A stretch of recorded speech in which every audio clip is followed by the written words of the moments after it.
In our last episode of The Old Historic, we were joined by driver Bill Tanzosh. But did you know that in 1961 at the Nazareth Speedway he suffered one of his first bad flips? Or that during a warm-up session in 1962, he flipped nearly the entire length of the back straightaway? Well, neither did I. Luckily though, I was able to find someone who does. With over 1,000 documented flips on his resume, videographer Warren Wetzel truly saw it all during his time at both the Nazareth Speedway and the Northeast beyond.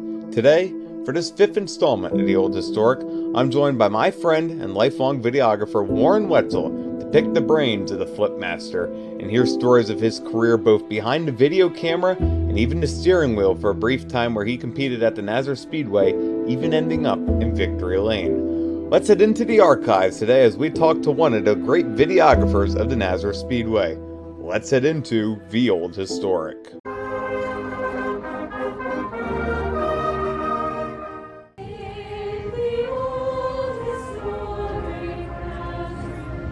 Nazareth, Pennsylvania. For over 100 years, it's been my family's home. But stemming past my roots, this quiet little Lehigh Valley town plays host to some of the greatest racers in both the Northeast and even the world. I'm Kyle Morris, lifelong Nazareth resident and avid race fan. Join me on this personal journey as I head into my backyard to discover some of the best untold and most well-known racing stories. From weekly Sunday night battles to a legendary family and even an up-and-coming generation of talent, you never know what you're finding. The Old Historic.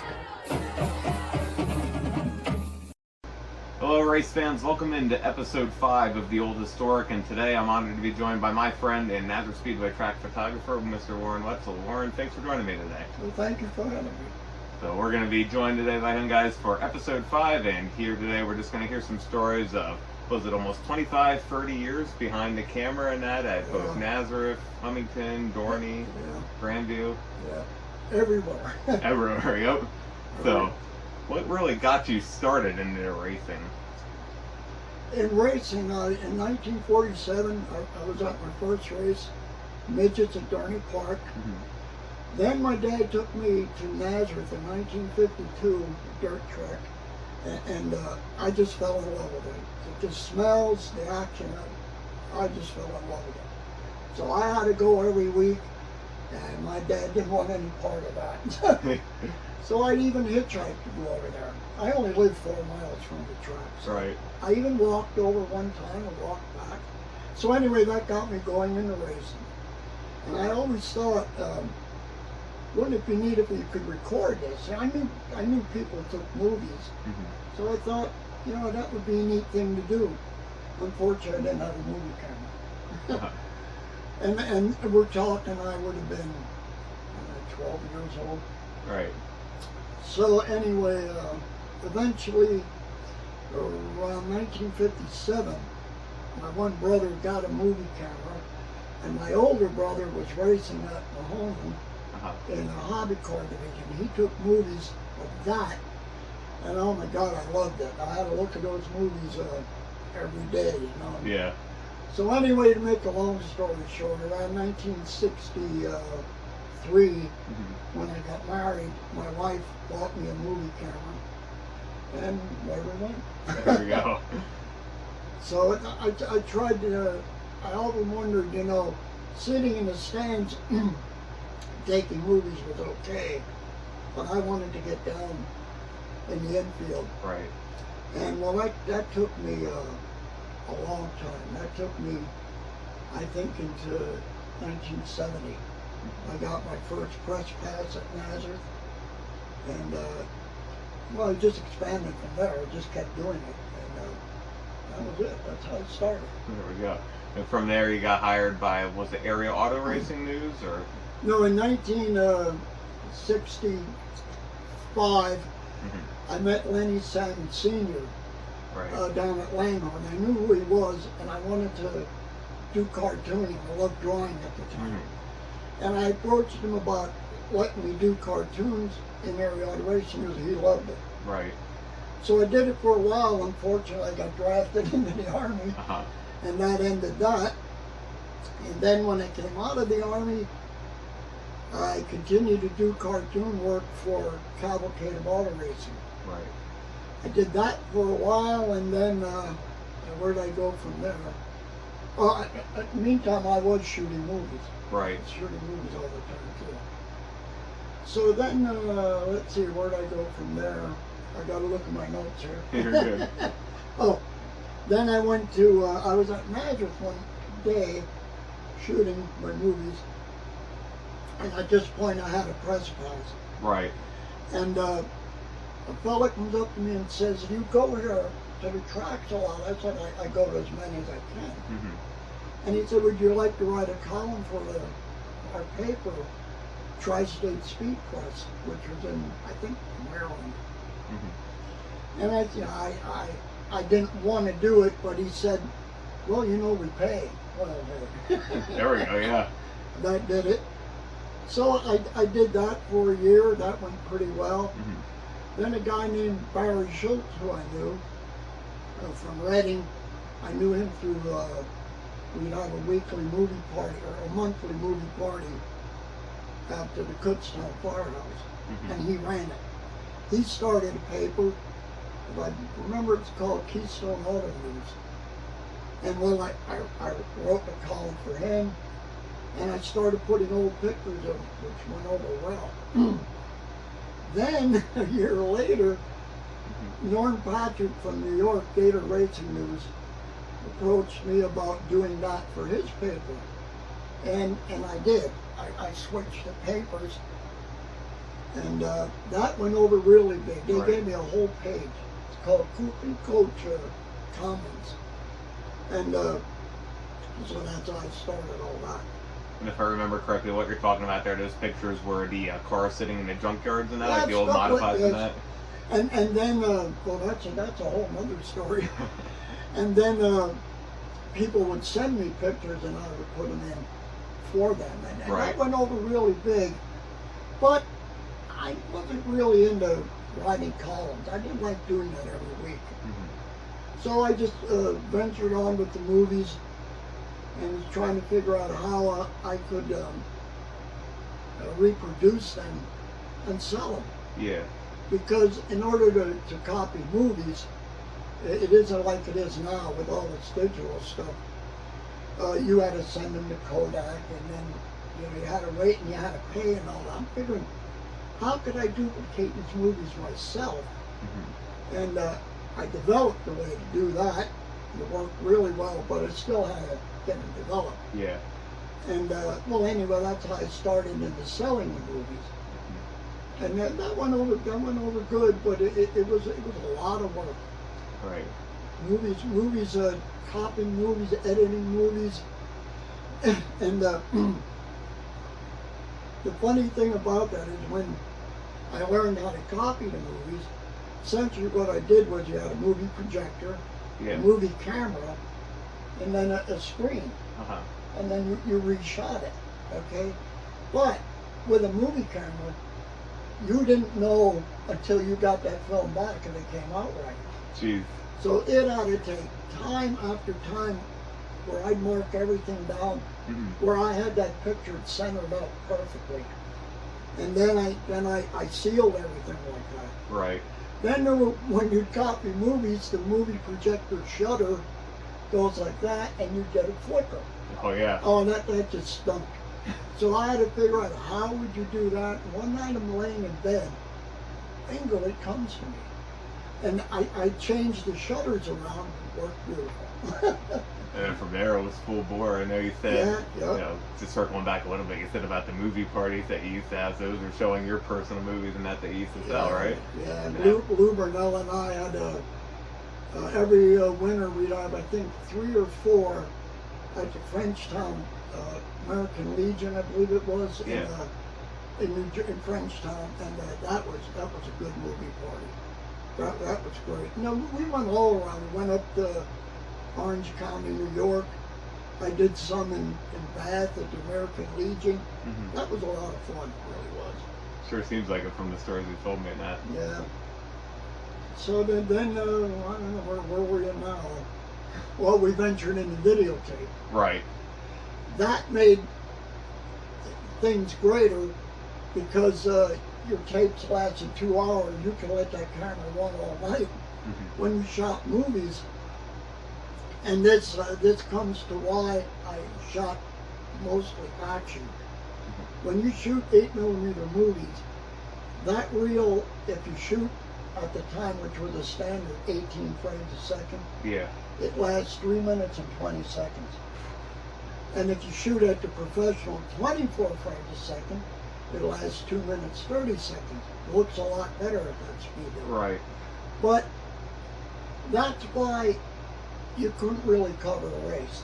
Mm-hmm. You know what I mean? So I would just wait for the action and shoot that.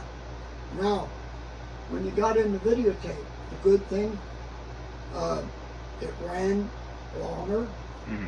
It shot at night, and it was sounding, you know. But Right.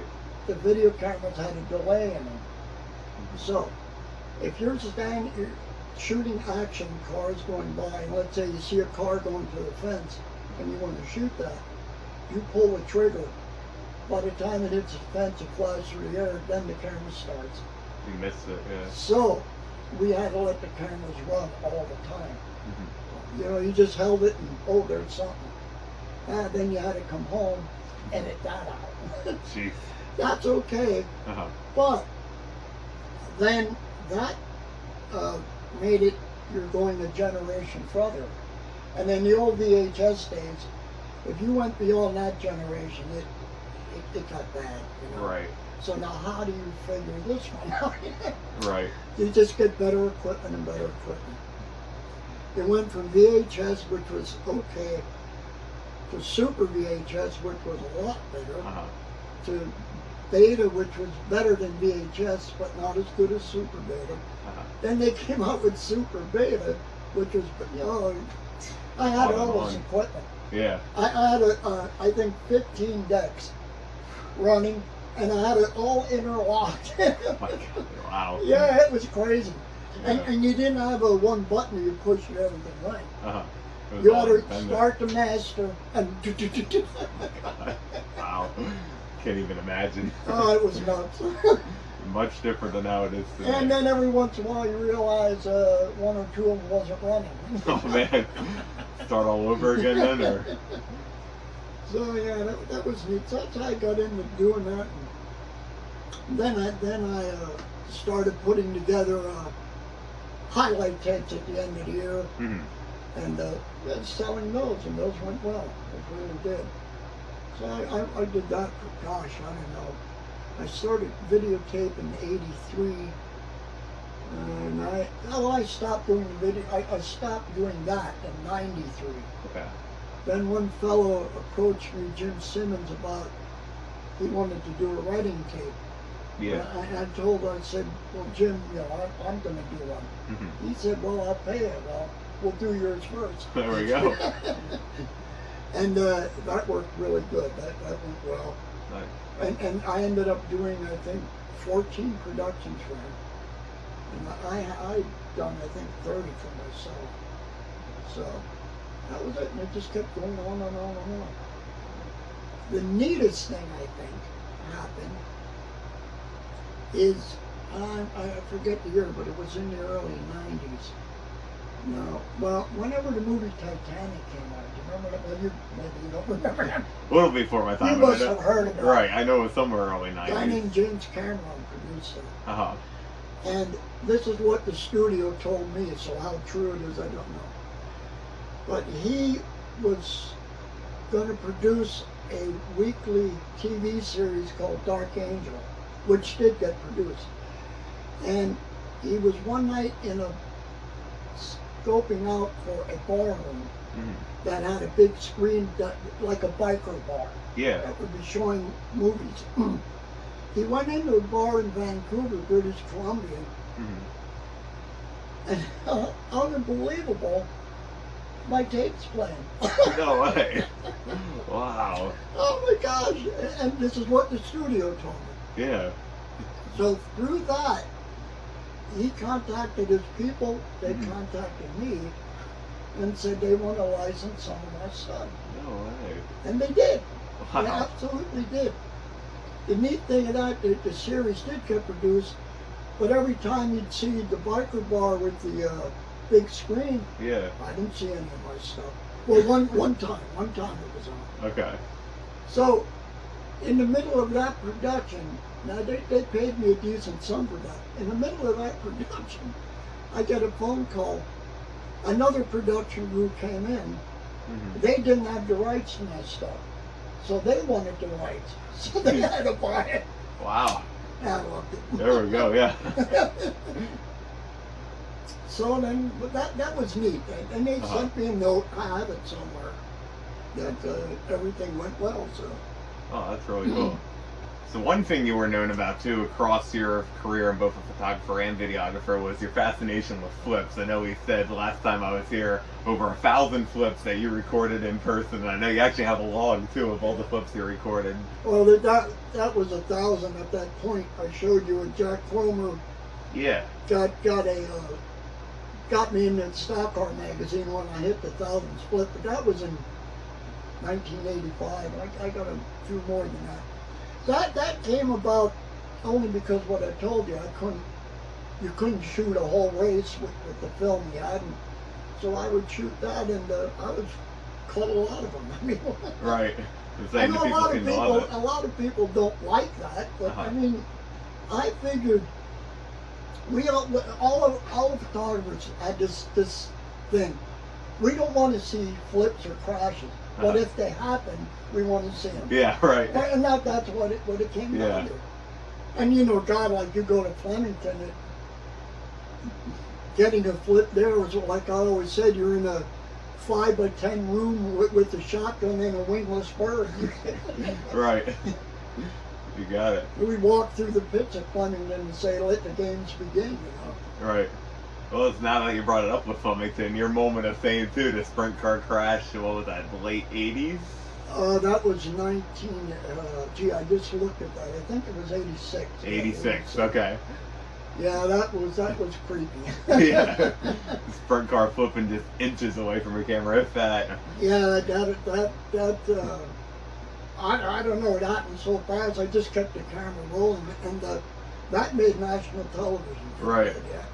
I know you told me about that one too. It's the driver's flipping in, you guys are just locking eyes like, what are you doing here now? Yeah, what are you doing here? Yeah, he looked at me, he's still in the car. He looks out and he goes, what are you doing here? And I'm looking, what are you doing here? Right. Pretty cool, I mean, harrowing moment, but. Yeah, it was. In fact, you know, since I told you about that, there was another moment like that at Flemington that I totally forgot about. And I filmed them through what they call dune buggies. Okay. They were racing at Flemington one fair afternoon. Nobody's there but a few of us. And the same thing happened.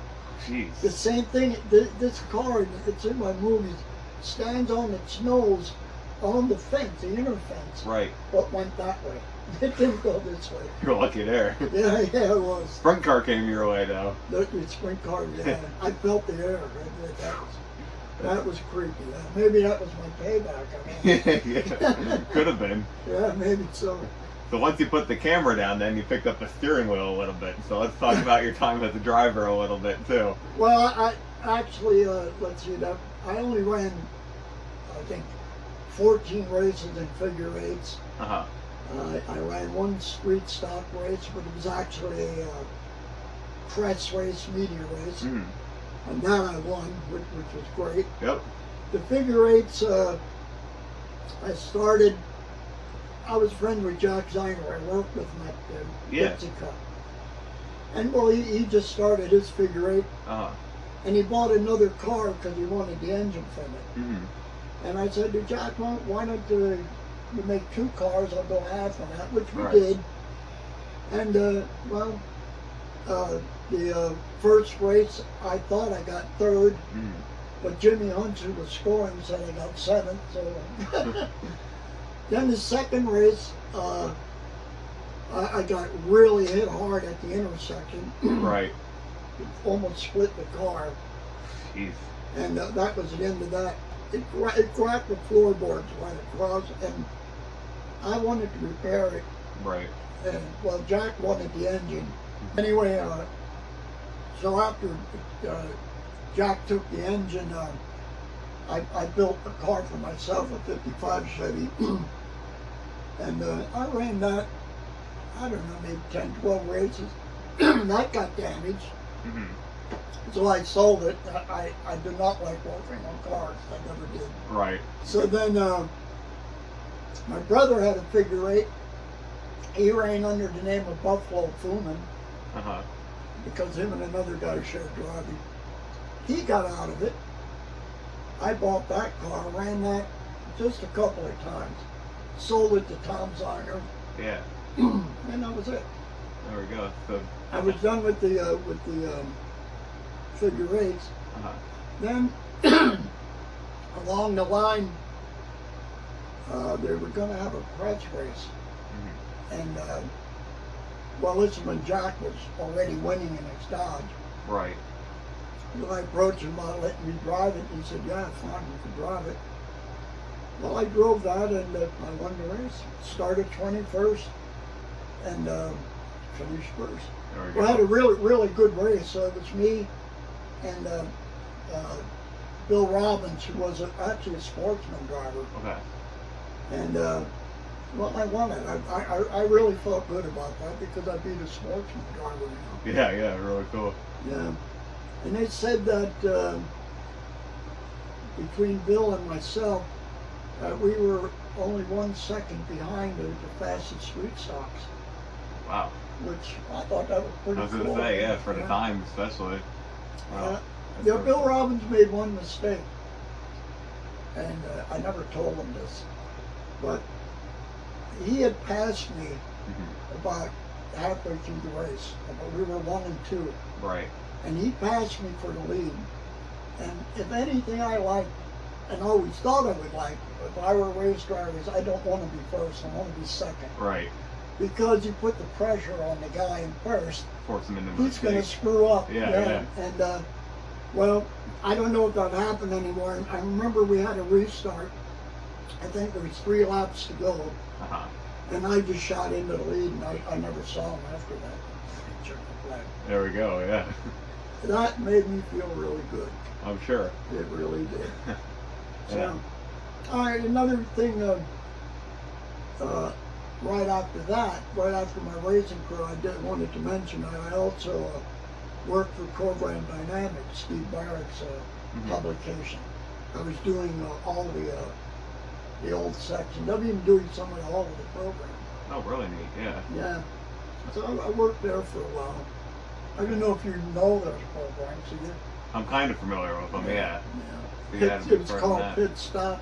Yeah. Oh my God, he had, I think at the time he had 10 programs. Danbury, Connecticut, Orange County, Nazareth, Yeah. I think Big Diamond, East Windsor, maybe Bridgeport. He didn't have Grandview. Mhm. It's the only one he couldn't get, Grandview. Okay. So, that was that. Yeah, really neat. I wanted to mention too, just looking here at the center in front of my helmet, this 444 car. So Yep. that was one of your figure 8 cars, if I'm not mistaken, right? That you and your brother owned? No, that's not a figure eight. Not a figure 8 car. Okay. No, that's just a vintage stock car. Okay, the vintage stuff. What happened with that is back in the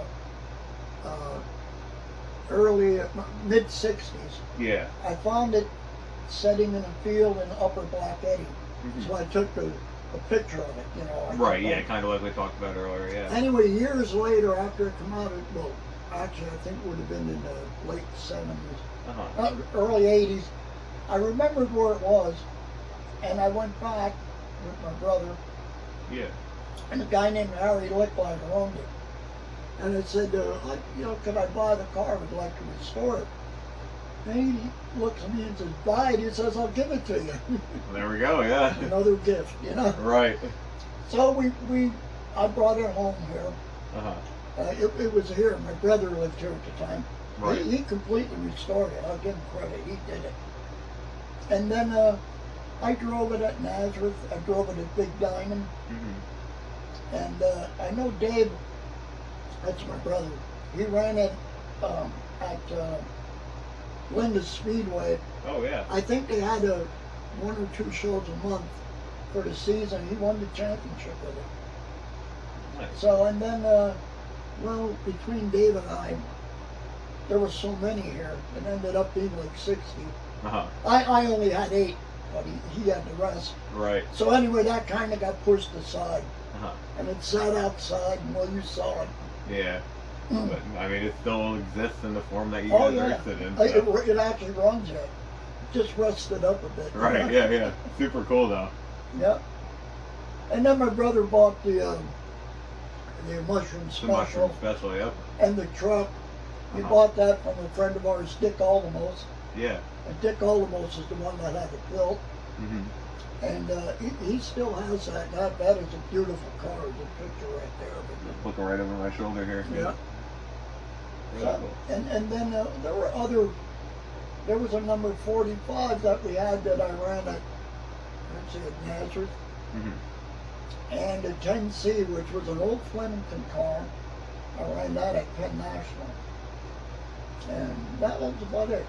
I was no race car. I just loved doing it. Something fun to do, yeah, for sure. The fact that, to tell you the truth, when I was running some of those races, I was wishing I was outside filming it. I bet. I did, really. I was more inclined to do that, Oh yeah, you definitely had a great career doing it. Yeah. So then in the early 90s, at about 92, 93, you kind of hung up the helmet for good, stopped going to the races and that. So Yeah. what happened there? Well, I've been running out to Rinker, PA, three times a week, going to as many races as I could. And one night it was at Rinker Speedway Yeah. on a Friday night, and I was filming or taping there. And I don't know, it just suddenly hit me. I said, yeah, I'm done. I'm done. Right. I don't know how to explain that. Yeah. I just said I'm done. I'm done with it, and that was it. That's as simple as it was. I mean, I after came home. your career, yeah. I had at that point, I had close to 11 people shooting for me, and you know, several of them would call up the next week and say, "Hey, are you going to be blah blah blah?" And Yeah. I said, "No, I'm done." And on the other end of the phone, you'd hear laughing. Right. No, they didn't believe it, but I was done. It ended up that way, yeah. I have only been since 92 or 3, I forget the exact year. I've only been to 2 races. And one was at Kutztown, and one was a warm-up session at Mahoney Valley. That was it. I still like racing, I just don't go.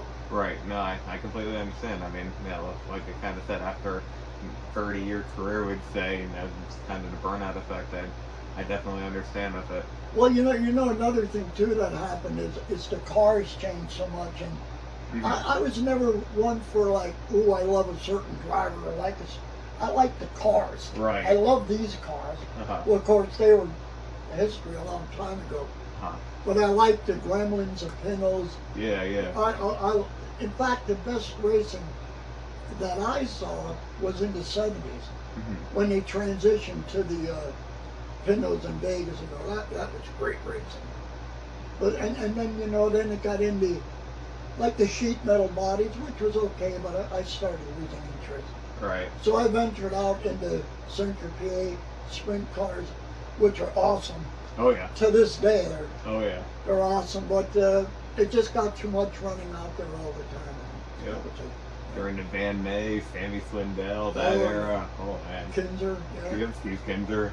I saw Kinzer one time up at 5 Mile Point, a little quarter-mile dirt track, the World of Outlaws was up there. And his seatbelt was tied on by a rope. Oh, jeez. Yeah, wow. Yeah. That wouldn't fly anymore. No, and his gas tank, you know, at the back of the sprint car. Yeah. It was just the gas tank. There was no shell over it or anything like that. Wow. That's crazy. Yeah, that was crazy. That was crazy. In fact, I was sitting on the grass in the pits with Lynn Paxton. Yeah. And Lynn looked at me and said, I don't know what the hell I'm doing here. Well, he won the race. Oh, geez, yeah. Yeah, he did. I think they only had 11 cars. So, that was neat.